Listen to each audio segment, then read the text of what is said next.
bonsoir et bienvenue à notre programme à l'écoute de la parole. Ce programme de partage de la parole, d'enseignement et de méditation sur la parole de Dieu dans le but de mieux connaître Dieu dans sa diversité et aller en profondeur. Alors nous rendons grâce à Dieu pour vos vies, pour votre fidélité et comme nous le disons souvent, nous espérons que vous partagez ce programme, vous partagez les liens, vous partagez les vidéos avec les gens qui vous sont chers et afin d'apporter des réponses aux questions que chacun se pose. Nous sommes en ce moment en train de parler de connaître Dieu car le Seigneur nous a conduits dans ce premier thème important, profond, large, grand, immense parce que Dieu est infini et nous pouvons passer toute notre vie à apprendre à le connaître et à devenir de plus en plus intime avec lui. Alors nous bénissons le Seigneur pour vos vies, nous bénissons le Seigneur pour ce que vous faites, nous bénissons le Seigneur pour où vous êtes, pour vos familles. Tendre Père, nous te disons merci. Merci pour ce temps de programme. Merci pour ce temps de partage. Merci pour cet enseignement. Merci Père parce que tu es avec nous et tu es en nous. Merci parce que tu illumines les yeux de nos cœurs afin que nous puissions savoir, connaître l'espérance qui s'attache à notre appel. Tu nous donnes par ton esprit sagesse et révélation dans le but de te connaître. Oh oui Seigneur, nous voulons te connaître. Merci cher Saint-Esprit de nous conduire encore en ce jour, en ce temps de partage et de méditation. Prends le contrôle sur toute l'étendue de la terre. Partout où ce programme sera vu, revu, que ta gloire se manifeste. Au nom de Jésus, Amen. Alors, bienvenue encore à notre temps, ou dans notre temps d'enseignement à l'écoute de la parole. Nous avons parlé depuis plusieurs semaines de connaître Dieu et de l'importance de connaître Dieu. Et je pense que si vous êtes fidèles avec nous, vous êtes en train de faire cette marche progressive et que la grandeur, la soif, l'envie de connaître ce Dieu qui se révèle grandit au-dedans de vous. Nous ne devons plus être les mêmes à la fin de cette année. Nous ne devons plus être les mêmes au milieu de cette année. Nous ne voulons plus être les mêmes même à la fin de ce mois. Nous voulons être transformés, être changés par la puissance de la parole, par la puissance du Dieu qui se manifeste, qui agit et qui se révèle à nous. Amen. Alors je rends grâce à Dieu toujours pour mes pères parce que j'appartiens à une église. Je suis établi dans une église. Et je bénis Dieu pour nos pères dans la foi, les pasteurs Yves et Yvan, et pour toute la famille, la grande famille Impact Centre Chrétien et le corps de Christ en général. Peu importe d'où vous venez, on vous demandera toujours de qui êtes-vous le fils, comme on l'a fait avec David. Donc, je rends grâce à Dieu pour la vie de mes parents spirituels. Nous poursuivons notre enseignement donc aujourd'hui. Toujours dans cette quête de connaître Dieu, nous allons parler de certains points que nous avons évoqués la dernière fois sur la soif, la méditation, la prière, les retraites. Mais tout ça, ce sont des ingrédients ou des choses qui nous permettent de connaître Dieu et qui nous poussent à aller le chercher pour qu'il se révèle à nous. Le titre de ce message aujourd'hui, c'est « Comment est-ce que Dieu s'est-il révélé à vous ?» ou « Comment connaissez-vous Dieu de manière particulière? La différence que vous en faites. Comment Dieu s'est révélé à vous? Quelle est votre expérience personnelle, privée de cette révélation qui fait que, waouh, plus jamais quelque chose ne peut être différent dans ce domaine pour vous? C'est cette révélation que nous voulons chercher. Parce que Dieu se révèle. Tout le long de la Bible, vous savez, Dieu était seul. Il était seul sur l'univers, le multivers, il était seul. Et quand il a créé les hommes, c'est comme si l'homme en venant sur la terre, en devenant un être humain, avait perdu toute connaissance de ce qu'il avait dans le monde de l'esprit. Donc, c'est comme si sa pensée devenait limitée par rapport à la grandeur et à l'immensité de Dieu. Le simple fait que l'homme soit fini et que Dieu soit infini nous montre déjà là un point qui consiste à dire que nous ne pouvons pas connaître le Dieu dans sont tous les domaines infinis. Alors ce que Dieu a fait quand l'homme est arrivé, il a commencé au fur et à mesure à lui dire qui il était. Donc à se révéler à lui. Se révéler par la présentation ou se révéler par la révélation. Se faire connaître par la présentation ou se faire connaître par la révélation. Et il a forgé depuis les patriarches cette habitude, cette attitude. Vous voyez, quand il se présente, il dit « Je suis le Dieu d'Abraham, d'Isaac et de Jacob ». Donc, il dit, bon, si vous connaissez, vous savez que ces gens-là ont eu un Dieu, ben c'était moi. Vous voyez, là, il se présente pour que... On ne dit pas, mais toi, tu es qui? Mais qui es-tu?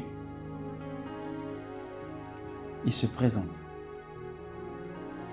Vous voyez, quand l'ange de l'Éternel s'est présenté devant Josué, Josué a vu un ange debout, un homme debout, avec une épée. Et il a dit, qui es-tu? Tu es avec nous ou contre nous?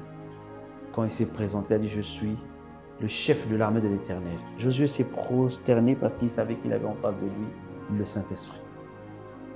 Le puissant Saint-Esprit descendu. Alors, tout au long de la marche avec Dieu, nos patriarches l'ont rencontré d'une certaine manière. Et le but à la fin, c'est de trouver comment toi, Dieu s'est révélé à toi. Genèse 15, verset 1, la Bible dit, après ces événements, la parole de l'Éternel fut adressée à Abraham dans une vision et dit, Abraham, ne crains point, je suis ton bouclier. Waouh! Dieu se présente comme étant un bouclier. Mais est-ce que tu t'es déjà assis pour savoir le bouclier? Et ta récompense sera grande. Il se présente comme non seulement étant un bouclier, mais étant aussi un Dieu qui rémunère. Ce que Jacques dit plus tard, que Dieu rémunère ceux qui le cherchent. C'est-à-dire qu'il répond. Mais il a dit à Abraham, je suis ton bouclier. Ton bouclier. Dans le livre de Genèse 15 au verset 1. C'est une présentation de Dieu, c'est une révélation de qui il est, mais c'est aussi une explication pour nous. C'est aussi une explication pour nous. Parce que nous voulons le connaître, nous voulons aller plus loin. Excusez-moi, je cherche.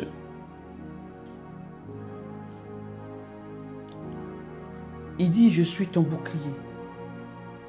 Ça veut dire que personne ne te touchera. Personne ne mettra la main sur toi. Mais ça a été une révélation, une présentation de Dieu. Dans le livre de Genèse 15 au verset 7, il dit toujours, l'Éternel dit encore, je suis l'Éternel, celui qui n'a ni début ni fin, qui t'a fait sortir d'Ur et de Chaldée pour te donner en possession ce pays. Donc, il se révèle comme un Dieu qui peut donner des pays à des gens qui l'aiment. Waouh! Pas un domaine, pas un métier, mais des pays. Qui peut le plus, peut le moins. Si Dieu peut te donner un pays, il dit, il se révèle comme étant dit, je te donne. Je suis celui qui se révèle pour te donner ce pays. Genèse 17, verset 1. Lorsque Abraham fut âgé de 99 ans, l'Éternel a apparu. Vous voyez, l'apparition dont on a déjà vu les expressions. Ce sont les mêmes expressions que vous venez. Hein. Quand on l'en revoit, on avait déjà vu dans les sessions dernières. Se présenter, se révéler par la parole, apparaître. Et là, il dit, il apparut à Abraham et lui dit, je suis le Dieu tout-puissant. Tout, il y a la petite puissance, la moyenne puissance, la grande puissance, l'ultra-puissance, et puis il y a la toute-puissance. Ça veut dire que si puissant il y a, quel que soit son niveau, il l'est. Il dit, je suis le Dieu tout-puissant. Dans d'autres versions, on rajoute tout-puissant et tout-suffisant. Celui que tu as connu comme étant, c'est là le mot Dieu, El Shaddai. Je suis El Shaddai. le Dieu tout-puissant, tout-suffisant. Le Dieu qui est capable de faire les choses par lui-même. Le plus puissant de tout. C'est ça le Shaddai. Shaddai. Donc quand tu dis El Shaddai, est-ce que tu dis El Shaddai et puis dans ta prière tu... Oh Seigneur, El Shaddai, est-ce que tu peux faire ça pour moi? Tu es déjà dans le contraire de ce que tu viens de dire. Parce qu'El Shaddai, il est tout puissant et tout suffisant, il peut tout. El Shaddai. Et il a dit, encore dans Genèse 26, verset 24, l'Éternel lui apparut dans la nuit et lui dit, je suis le Dieu d'Abraham, ton père. Ne crains point. Ça, il parle à Isaac. Car je suis avec toi. Je te bénirai, je te multiplie. Je multiplierai ta postérité à cause d'Abraham. Ce verset déjà te fait connaître Dieu dans plusieurs choses. Il te dit, je suis le Dieu de ton père. Ça veut dire que c'est le Dieu qui garde de génération en génération. N'aie pas peur pour tes enfants. Il est en train de te dire, si tu as des enfants, n'aie pas peur. Celui que tu dis qui est rebelle, n'aie pas peur. Si je suis ton Dieu, je serai avec lui. Il lui a dit quoi juste après? Ne crains point, je suis avec toi. Parce que je suis le Dieu de ton père, je suis avec toi. Lorsque nous parlerons de la justice de Dieu, nous reviendrons dessus, vous verrez comment Dieu voit dans nous les générations. Il dit, je suis avec toi. Je te bénirai, Donc, il se révèle comme un Dieu qui bénit. Il dit, je multiplierai ta postérité à cause d'Abraham. Donc, il se révèle là comme un Dieu qui fait l'alliance avec quelqu'un et qui garde l'alliance des générations, même quand la personne meurt. Le Dieu des alliances. Mon serviteur, il dit à cause d'Abraham, mon serviteur. Vous voyez, là, il vient, il se présente. C'est lui qui se présente. Je suis ceci, je suis cela. Il se présente. La Bible dit dans le mot présentation, quand il dit le Seigneur vient, il se présenta à lui. La Bible dit le mot qui est utilisé, c'est un verbe hébreu qui veut dire yatsab, qui veut dire se mettre debout, se présenter devant quelqu'un. Mais est-ce que quand je me présente devant vous, vous me connaissez? Parce que connaître aussi, il y a plusieurs dimensions. Vous pouvez connaître mon nom. Vous pouvez me connaître par des enseignements. Vous pouvez me connaître parce que vous êtes fidèle à ce programme. Vous pouvez me connaître parce que quelqu'un vous a envoyé ce programme. Mais est-ce que vous me connaissez comme me connaissent mes amis proches, mes enfants, mon épouse ou encore comme me connaît Dieu? Parce que devant lui, je n'ai rien, je ne cache rien. Vous voyez? Alors, il y a une différence entre la présentation et la révélation. Il y a des révélations de moi-même que je découvre au travers d'autres personnes. Les gens te disent, tu sais Marc, toi tu es un peu comme ça. Oh, premier réflexe, non, tu es un peu comme ça. Et quand tu trouves, tu dis, waouh, c'est vrai que je suis un peu comme ça. Tu trouves une révélation de toi au travers d'autres personnes. Mais si je me présentais, je ne pourrais pas dire cette révélation parce que je ne la connaissais pas. Donc, il y a une différence entre la révélation, la présentation et la révélation dont on a déjà vu le mot. Le mot hébreu, c'est le mot gala, qui veut dire découvrir, enlever un voile, qui est le mot que apocalypto, qui veut dire dévoiler, sortir quelque chose qu'on ne connaissait pas, faire connaître quelque chose, dévoiler, révéler. C'est ça la révélation. Donc, comment Dieu s'est-il révélé à toi? Comment Dieu s'est-il fait connaître ou encore s'est présenté à toi? Vous voyez, il y a une expression dans la Bible quand Moïse rencontre Dieu la première fois. C'est rempli d'enseignements. Moïse, quand il rencontre Dieu, la Bible dit, il voit qu'il y avait un buisson. Vous voyez, le buisson est une présentation. C'est-à-dire que Dieu est venu. Et bon, je vais me présenter à lui comme un buisson ardent qui brûle sans se consumer. C'est une présentation. Mais il reste dans la présentation. Il lui dit, plus loin, On va lire un peu dans le livre d'Exode 3 au verset 1, à partir du verset 1. Moïse faisait paître le troupeau de Jéthro, son beau-père sacrificateur de Madian. Il mena le troupeau derrière le désert et vint à la montagne de Dieu à Horeb. L'ange de l'Éternel lui apparut. Oui, une apparition. Une apparition, c'est comme il se présentait à lui dans une flamme de feu au milieu d'un buisson. Moïse regarda et voici le buisson était tout en feu et le buisson ne se consumait point. Et Moïse dit, je veux me détourner pour voir quelle est cette grande vision et pourquoi le buisson ne se consume pas. L'Éternel vit que Moïse se détournait pour voir et Dieu l'appela au milieu du buisson. Moïse, Moïse. Et il répondit, me voici, tu te tiens sur une terre sainte. Il dit, me voici. Dieu dit, n'approche pas d'ici, ôte tes souliers de tes pieds, car le lieu dans lequel tu te tiens est une terre sainte. Et il ajouta, je suis. Vous voyez, il se présente. Le Dieu de ton père, le Dieu d'Abraham, le Dieu d'Isaac, le Dieu de Jacob. Moïse se cacha le visage car il craignait de regarder Dieu. Il craignait, pas il avait peur. S'il avait peur, il allait fuir. Il craignait de regarder Dieu. L'Éternel dit, j'ai vu la souffrance de mon... Plus loin, vous voyez, il dit à Moïse, maintenant va, je t'enverrai au point de Pharaon, verset 10. Et tu feras sortir d'Égypte mon peuple, les enfants d'Israël. Moïse dit, qui suis-je? Plus tard, nous allons revenir sur le qui suis-je. Au verset 14, au verset 13, Moïse dit à Dieu, j'irai donc vers les enfants d'Israël et je leur dirai, le Dieu de vos pères m'envoie vers vous. Mais ils me demanderont, quel est ton nom? Que leur répondrai-je? Dieu dit à Moïse, je suis celui qui suis. Drôle de nom. Je suis celui qui suis. C'est ainsi que tu répondras au nom aux enfants d'Israël. Celui qui s'appelle je suis m'a envoyé vers vous. Mais comment Dieu pouvait se présenter encore différemment? Parce qu'il est infini. Il dit je suis m'a envoyé. Mais le complément, tu vois, on nous a appris à l'école qu'une phrase bien faite, c'est sujet, verbe, complément.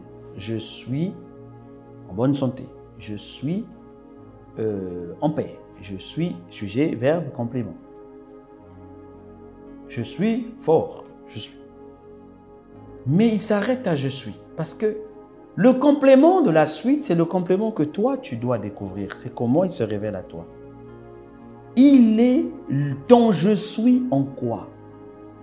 Lui, c'est le grand je suis. Mais il veut être, je suis le Dieu qui donne des enfants. Ça, c'est pour Anne. Je suis le Dieu qui protège et qui garde. Je suis le bouclier. Ça, c'est pour Abraham, tu as compris? Il avait dit. Je suis le El Shaddai. Il a dit à Abraham, il a aussi dit à Sarah, je suis l'Éternel. Il va être je suis l'étoile brillante du matin. Je suis ton sauveur. Je suis l'omniscient. Ne t'inquiète pas. Même si on dit que tu ne connais pas, quand tu as l'intelligence s'ouvrira. Je suis l'omniprésent. Je suis la bannière. Je suis celui qui guérit Rapha, celui qui combat Sabaoth. Je suis celui qui relève. Même si tout le monde a dit que si tu es tombé, je te relève. Je suis celui qui te protégerait. Je suis celui qui est le vrai Père. Je suis celui qui donne des enfants. Je suis celui qui nourrit les pauvres. Je suis celui qui rend intelligent. Je suis celui qui fait lever le jour. Je suis amour. Je suis bon. Je suis fidèle. Je suis celui qui vient au secours. L'ébène, Ézer, la pierre du secours. Je suis le Shiloh. Je suis Rehoboth, celui qui met au large. Je suis le rocher des âges. Je suis. Quel je suis il est pour toi? Quel est son je suis pour toi? Comment Dieu s'est-il révélé à toi? Parce que c'est une expérience personnelle, comme nous l'avons dit, que tu dois découvrir. C'est une expérience personnelle que tu dois connaître. Je prie Dieu au nom de Jésus qu'il se révèle à toi dans une révélation que tu garderas de lui à jamais. Que tu donneras à tes enfants même en héritage. Voilà pourquoi il vient, il présente par les pères. Il a dit à Salomon, Salomon même quand il appelle, dit, tu es le Dieu de mon père David. Et quand il vient sur Isaac, il dit, parce que j'ai dit à Abraham, quand il vient sur Salomon, il dit, tu as fait des bêtises, mais je ne ferai pas ça avec toi, je frapperai à cause de mon serviteur David. Donc, quel je suis, il est pour toi. Je vais partager un témoignage. J'ai vu dans ma vie qu'il y a des moments où il y a des choses bizarres qui se sont passées dans ma vie. Bizarres parce que ça ne remontait pas du naturel. Des moments où il y avait des cas où on disait, ça c'est terminé, ça c'est fini. Bon, on a clôturé les dossiers ici, on ne peut plus prendre. Non, ici, personne ne fait. Et quand moi j'arrivais, on dirait une porte s'ouvrait. Une porte s'ouvrait. Ce que comme si les choses qui se faisaient de manière logique pour tout le monde, c'est comme si chez moi, il y avait comme une différence qui se faisait et j'ai découvert au fur et à mesure que c'était comme une exception. C'est comme si, pour Marc, je fais cette exception. Pour Marc, je fais cette exception. Non, là, on ne peut plus rien faire pour lui, excepté lui. Je suis allé dans la Bible et j'ai commencé à chercher. J'ai cherché dans les Écritures, est-ce qu'il y avait une expression comme ça? Est-ce que Dieu le faisait? Et je suis tombé dans 1 Chronique 17, verset 20 qui dit, « Ô Éternel, nul n'est semblable à toi. Il n'y a point d'autre Dieu que toi, excepté toi. » Donc l'exception. Psaume 18, 32, « Car qui est Dieu si ce n'est l'Éternel? En qui est un rocher si ce n'est Dieu? » Donc excepté Dieu. C'est qu'il y a des exceptions. L'Éternel, notre Dieu, dans Ésaïe 26, 13, d'autres maîtres, excepté toi, ont dominé sur nous. Mais je suis tombé sur Ésaïe 45, 5. Je suis l'Éternel, il n'y a point d'autre. Hors de moi, excepté moi, il n'y en a point d'autre. Et j'ai commencé à étudier dans la Bible. Je me suis rendu compte que il y a eu des gens sur qui Dieu a fait des exceptions.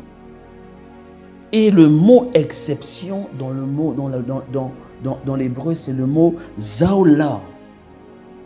Et j'ai vu que dans ma vie à moi, Dieu faisait des exceptions. C'est-à-dire que c'est comme si vraiment il a dit ça dans le livre de Malachie, vous verrez désormais la différence entre ceux qui me servent et ceux qui ne me servent pas. En gros, vous verrez désormais que je ferai une exception. Je vais vous montrer une différence. Et j'ai vu dans ma vie ce Dieu que j'ai appelé Jéhovah Saolao. Je lui ai dit, tu es mon Dieu à moi qui fait des exceptions, qui se révèle par exception, qui fait des exceptions. Et je continue, je l'enseigne à mes enfants en leur disant, Dieu fait des exceptions. Même si on a dit que c'est fini, plus personne ne peut plus être accepté. Toi, on t'acceptera. Mais pourquoi? Parce que j'ai connu et j'ai rencontré ce Dieu-là qui fait des exceptions. Quel que soit d'où tu es né, d'où tu viens, de ceci, de cela, on a dit qu'il n'y a plus de « c'est fini, c'est fini ». Ici, on ne vend plus. Quand toi, tu vas arriver, bon, monsieur, pour vous, on a trouvé un petit quelque chose. Et le petit quelque chose, quand c'est comme ça, je souris. Parce que je dis, le Jéhovah Saoula, le Jésus d'exception, agit dans ma vie. Il est encore là. Il est encore là. Alors, Abraham l'a rencontré comme El Shaddai. Il a rencontré et il a écrit. Donc toi, quand tu viens te dire, oh, Jéhovah, El Shaddai, El Shaddai. Jéhovah Jireh. Mais il faut savoir comment Jireh est né. Pourquoi il a appelé Jéhovah Jireh. Dieu ne s'est jamais présenté à Abraham comme étant, je suis Jéhovah Jireh. Jamais.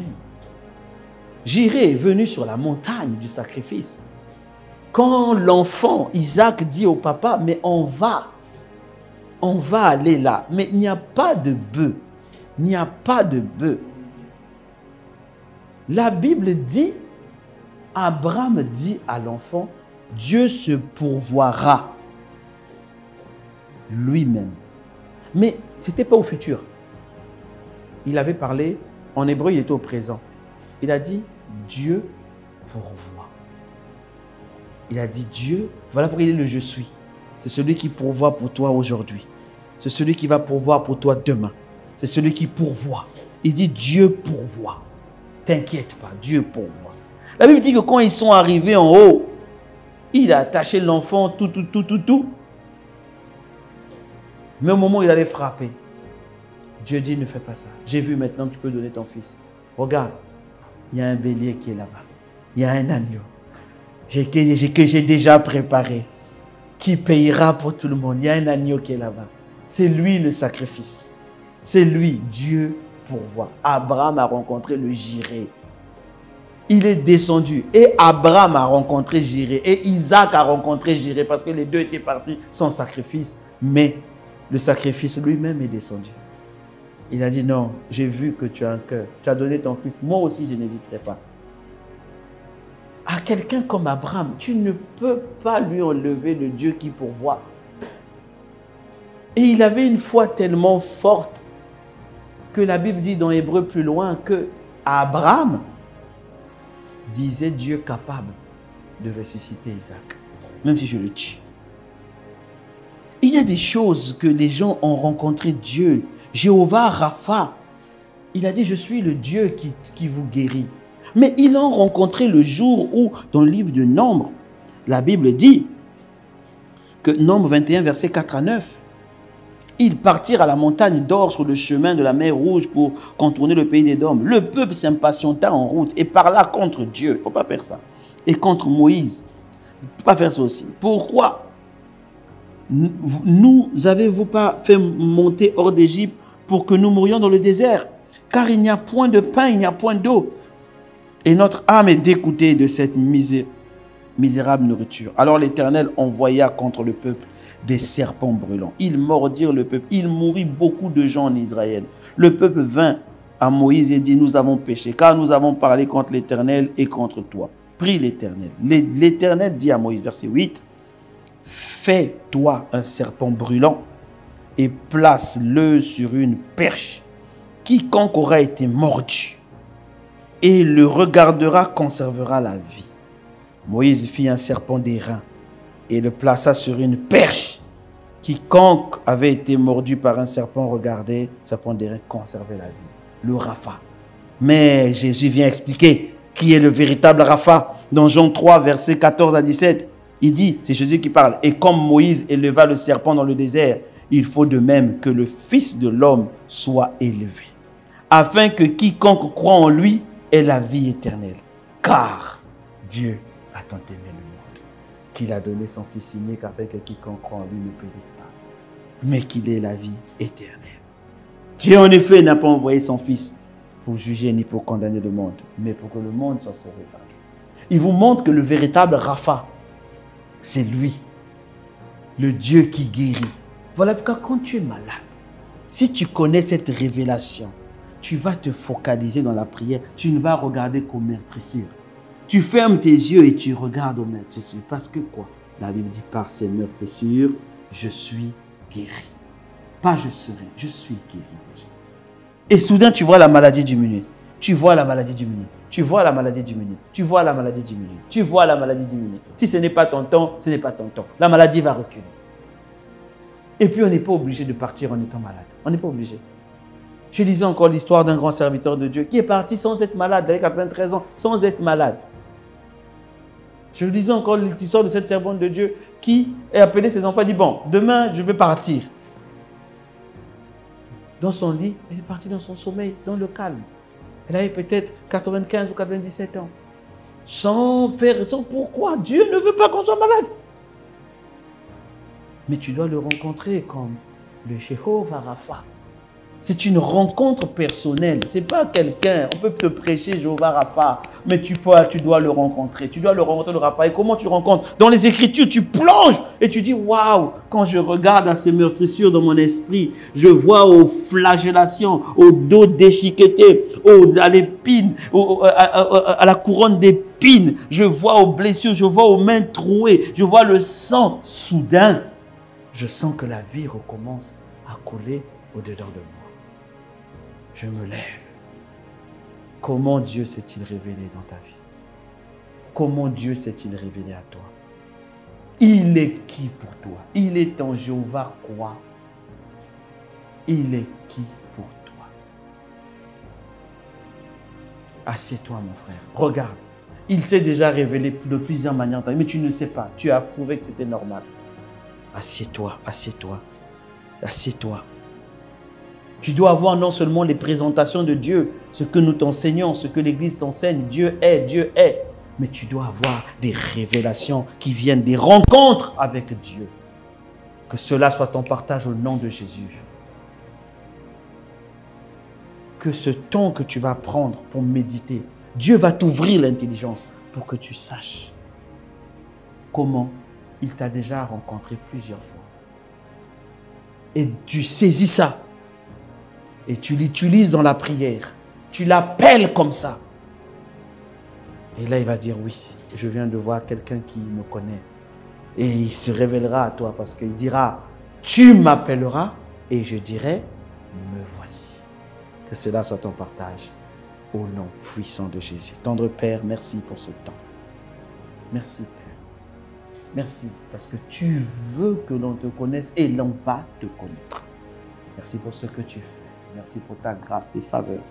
Merci pour ta main puissante dans nos vies. Glorifie ton Seigneur Père. Parle-nous, éclaire-nous. Conduis-nous Seigneur. Car tu es notre Dieu. Par ton beau et précieux nom, nous avons ainsi prié. Amen. Que Dieu vous bénisse, que Dieu vous garde. Je vous dis à la prochaine.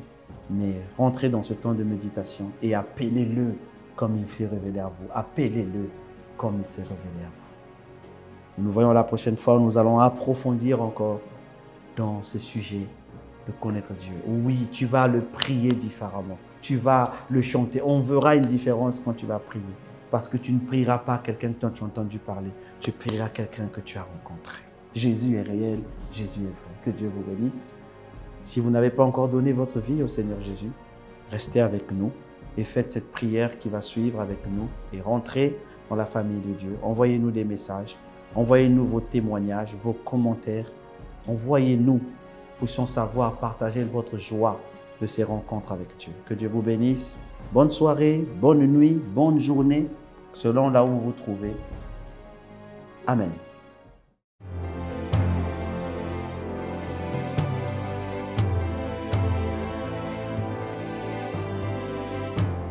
Ô Seigneur Dieu,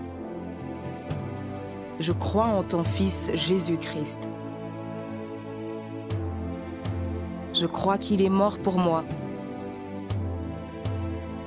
et que Dieu l'a ressuscité d'entre les morts.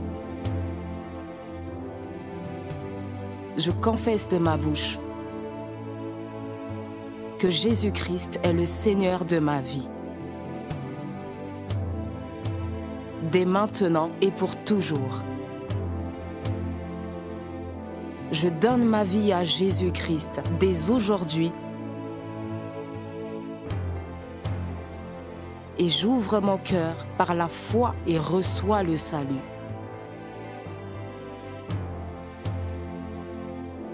Je reçois maintenant la vie éternelle dans mon esprit. Merci Seigneur d'écouter ma prière. Mes péchés ont été lavés par le sang de Jésus.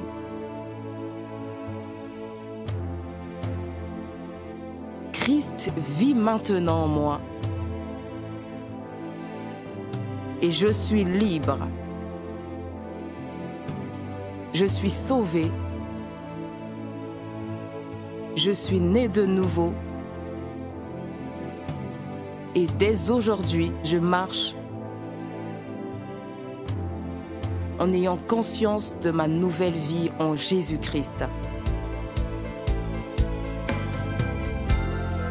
Amen.